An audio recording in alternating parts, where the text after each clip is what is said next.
पति, पत्नी और नौकरानी।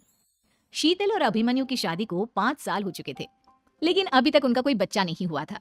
इसकी वजह से शीतल और अभिमन्यु परेशान रहते थे, लेकिन उन दोनों से ज्यादा परेशान थी शीतल की सास, यानी अभिमन्यु की माँ जानकी देवी।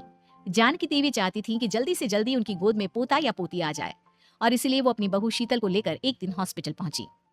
डॉक्टर मैडम, जरा ठीक से चेक करके बताइए ना, कई बड़े बड़े डॉक्टर को दिखाया है, लेकिन मेरी बहू माँ ही नहीं बन पाती। मैंने शीतल को बहुत अच्छे से चेकअप किया है। देखिए, बात यह है कि शीतल के अंदर माँ बनने की कैपेसिटी नहीं है। ये आप क्या कह रही हैं डॉक्टर साहब? कोई तो इलाज होगा ना, कोई दवाई दे दीजिए। देखिए, कुछ प्रॉब्लम ऐसी होती है जिनका कोई ट्रीटमेंट नहीं होता। आई एम सॉरी टू से, लेकिन शीतल कभी माँ नहीं बन सकती, क्योंकि उसके यूट्रस में अंदर से ही कुछ प्रॉब्लम है। घर आने के बाद क्या हुआ माँ? कहाँ लेकर गई थी आप शीतल को? अरे कहाँ लेकर जाती, डॉक्टर मैडम के पास ले गई थी, लेकिन तेरी बीवी तो कभी माँ बन ही नहीं सकती। मम्मी जी, इसमें मेरी क्या गलती? अगर अंदर से कोई प्रॉब्लम है तो उसमें मैं भी कुछ नहीं कर सकती। जानती हूँ, ये बात डॉक्टर के मुंह से सुन चुकी हूँ, अब दोबारा मेरे सामने इस बात का गाना मत गा। अरे माँ, परेशान होने की जरूरत नहीं है, सोचते ना कुछ। अरे क्या सोचेगा तू, जब डॉक्टर कह चुका है कि तेरी बीवी माँ नहीं बन सकती, तो बता क्या सोचेगा तू? कहाँ से लाएगा बच्चा? माँ, ये तो मैं भी नहीं जानता। अभिमन्यु, क्यों ना हम अनाथ आश्रम से एक बच्चा गोद ले आए? क्या फर्क पड़ता है बच्चा हमारा हो या गोद लिया हुआ? आई बड़ी बातें बनाने वाली। क्या फर्क पड़ता है? अरे क्यों फर्क नहीं पड़ता? मुझे इस वंश को आगे बढ़ाने के लिए मेरे बेटे का खून चाहिए, किसी दूसरे का नहीं। लेकिन माँ, आप जानती हैं कि ये अब पॉसिबल नहीं है। मैं कुछ नहीं जानती, मैं किसी पराये की औलाद को इस घर में अपना पोता या पोती बन के बढ़ता हुआ नहीं देख सकती। मेरा वंश मेरे बेटे के खून से ही आगे बढ़ेगा। लेकिन मम्मी जी, ऐसा कैसे हो पाएगा? आप अच्छी तरह जानती है ना, मेरा और अभिमन्यु का बच्चा नहीं हो सकता।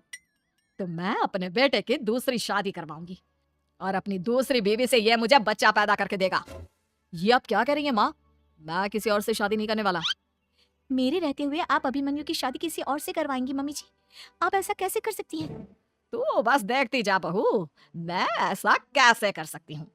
कुछ दिनों के बाद, अभिमन्यु, मैंने तेरे लिए लड़की ढूंढ ली है। माँ, मैं आपको कितनी बार समझाऊं, मुझे किसी से शादी नहीं करनी है। पहले मेरी बात सुन, ये जो चमेली है ना, हमारे घर में काम करने आती है, वो तुझसे शादी करने के लिए तैयार है।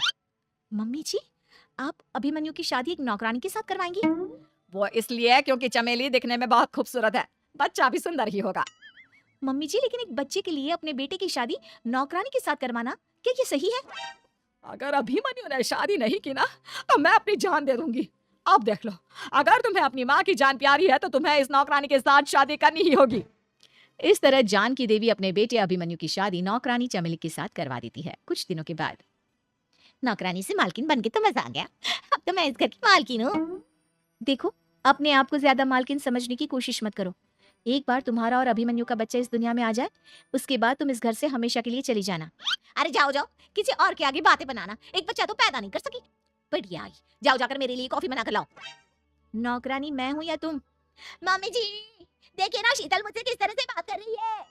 शीतल, तुम्हें पता है ना चमेली प्रेग्नेंट है, मेरे बेटे के बच्चे की माँ बनने वाली है। वो जैसा कहती है वैसा करो। लेकिन मम्मी जी, वो मुझे नौकरों की तरह ट्रीट कर रही है। अरे तो करेगी ना, वैसे भी बहू तुम हो किस काम की, एक बच्चा तो पैदा नहीं कर सकती। जाओ अब घर के सारे काम करो और चमेली को आराम करने दो। थैंक यू मम्मी जी, भगवान आपका भला करे। आप नहीं होती तो मैं नौकरानी से महारानी कैसे बनती। देखो, तुम्हें जो चाहिए सब मिलेगा, खूब खाओ पियो, मजे की जिंदगी जियो, लेकिन बस मुझे एक बच्चा पैदा करके दे दो।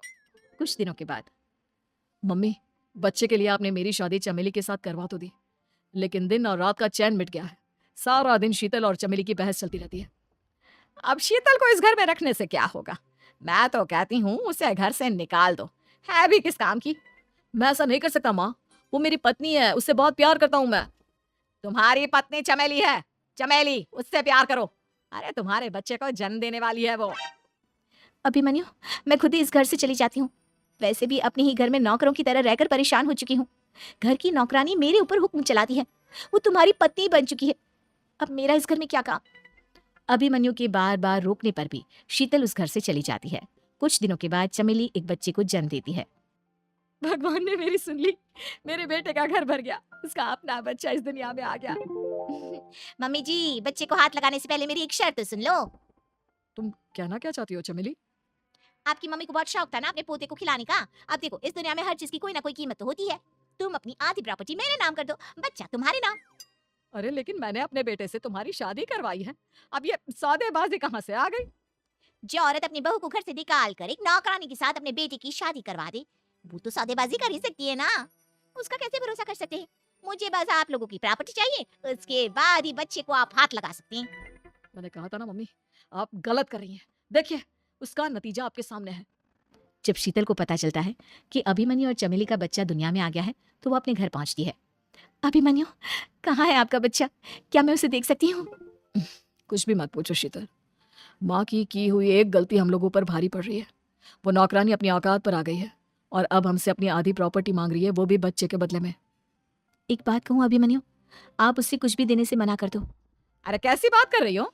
मेरे बेटे की औलाद है उसके पास, ऐसे कैसे मना कर दे? मम्मी जी, वो अभिमन्यु का बच्चा नहीं है, वो चमेली और उसके बॉयफ्रेंड का बच्चा है। ये तुम क्या कह रही हो शीतल? ये देखिए वीडियो। चमेली और उसका बॉयफ्रेंड आपस में बातें कर रहे हैं कि उन दोनों ने मिलकर आपको बेवकूफ बनाया है और अब इस बच्चे के बदले आपसे प्रॉपर्टी भी हड़प लेंगे। हे भगवान, ये मुझसे क्या हो गया? ना तो बच्चा मिला और अपने बेटे की नौकरानी के साथ शादी करवा दी, सो अलग। अब क्या होगा? मुझे माफ कर दो शीतल, मेरी वजह से तुम्हें बहुत तकलीफ हुई है। अभिमन्यु, मैंने कहा ना, उस नौकरानी को उसके बच्चे सहित इस घर से बाहर निकाल दो। लगता है मेरे अभिमन्यु का बाप बनने का सपना अधूरा ही रह जाएगा। अभिमन्यु, अपनी मम्मी से कहो कि परेशान ना हो। आपको याद है एक बार हम एक IVF सेंटर गए थे, मैंने फिर से वहां जाकर बात की थी और आपको पता है इस बार मैं प्रेग्नेंट हूँ, क्योंकि हमने वहां पर प्रोसीजर करवाया था जिसकी वजह से मैं प्रेग्नेंट हो गई थी। और इस बात का पता मुझे बस कुछ महीने पहले ही लगा है। हमारा बच्चा इस दुनिया में आने वाला है अभिमन्यु। मुझे माफ कर दो शीतल बहू, मुझसे बहुत बड़ी गलती हो गई। कोई बात नहीं माँ, लेकिन अब हमें उस धोखेबाज नौकरानी को इस घर से बाहर निकालना है और इस घर की मालकिन को वापस घर लाना है, वो भी अपने बच्चे के साथ।